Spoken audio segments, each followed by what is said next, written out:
My grandfather died recently, and at his funeral, I realized I forgot many things. This man, the grumpy grandpa I had been around in recent years, was not the same person I heard about. How could I forget that despite their bickering, my grandpa deeply loved my grandmother? How did I forget that he taught and raised his 7 children to be hardworking and something that I see in my dad? How did I not remember that he had multiple silly nicknames for his children and even more for every single grandchild? How did I not realize that despite his small size, he was an extremely gifted athlete who taught his children and grandchildren how to work hard and to maybe actually beat him one day in one-on-one basketball? How did I forget and maybe not even realize that he had participated in 13 marathons as well as countless other physical, limit-inducing activities, all after having retired?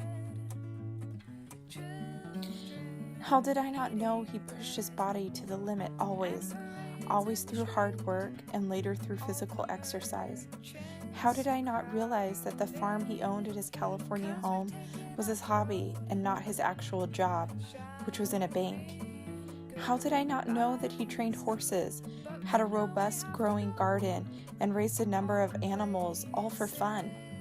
How did I never notice that he was shy and that he had a hard time expressing himself and often chose to pick or criticize his grandkids because he might not have really understood how to interact with them? And how did I not know that he wrote poetry? How long has it been since I held his scratchy, work-worn hands and thought about how much he has taught and given me by way of my dad?